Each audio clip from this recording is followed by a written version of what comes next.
Line சாக்லேட்ஸ்ல பாதாம், dates, chocolate மூணும் இருக்கு. ருசிக்கு சாக்லேட், அயன் சத்துக்கு டேட்ஸ், புரோட்டீனுக்கு பாதாம். தாத்தா ரொம்ப டெலிஷியஸா இருக்கு. Lion choco dates. Introducing Growth Guarantee Homes from MP Developers. Trust forever. Chennai கோட்டையில் நடந்த சுதந்திர தின விழாவில் முதல்வர் விஜய் முதன்முறையாக தேசிய கொடி ஏற்றி மரியாதை செலுத்தினார்.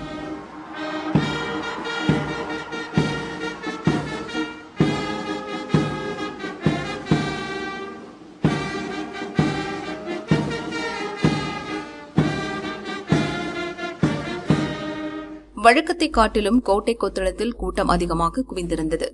முதல்வர் விஜய் பேசுவதை எல்இடி திரையில் பார்த்து பொதுமக்கள், காவலர்கள் ரசித்தனர்.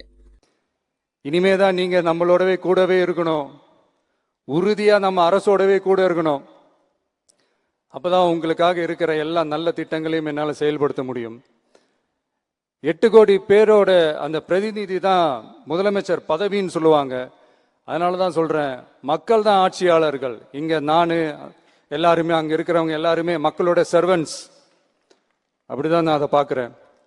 விழாவில் நடிகை த்ரிஷா, அவரது தாயார் உமா மற்றும் முதல்வர் விஜயின் பெற்றோர் சந்திரசேகர், ஷோபா உள்ளிட்டோர் பங்கேற்றனர்.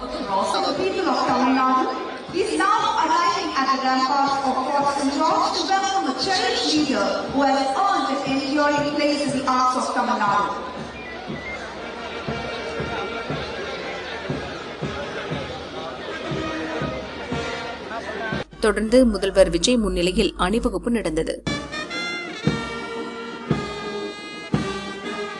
அணிவகுப்பு முதலாவதாக தமிழ்நாடு பேரிடர் மீட்பு படை பிரிவில் தலைமையேற்று நடத்துபவர் திரு டி அற்புதராஜ், உதவி ஆய்வாளர், தமிழ்நாடு சிறப்பு காவல் 7ஆம் அணி.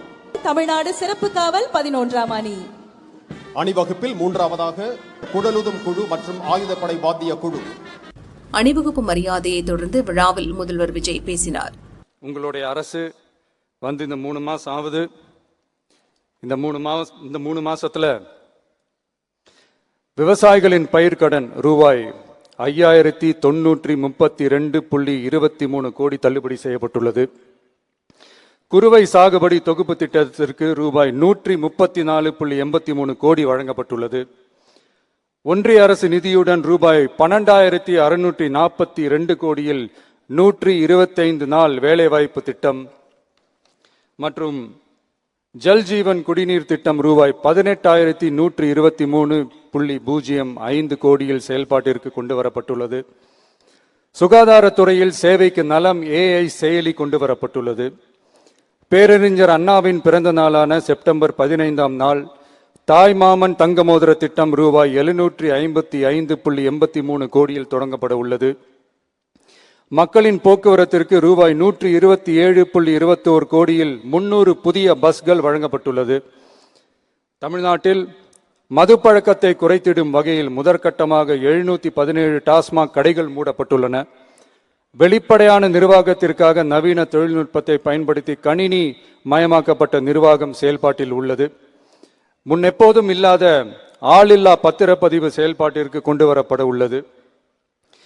கோயில் நிலங்கள் கணக்கெடுக்கப்பட்டு அனைவருக்கும் தெரியுமாறு ஆன்லைனில் ஏற்றப்படுகிறது. வருவாய்த்துறையில் அனைத்து சான்றிதழ்களும் 15 தினங்களுக்குள் வழங்கப்படுகிறது. லஞ்சம் வாங்குவதை புகார் செய்ய புதிய வாட்ஸ்அப் எண் அறிவிக்கப்பட்டுள்ளது.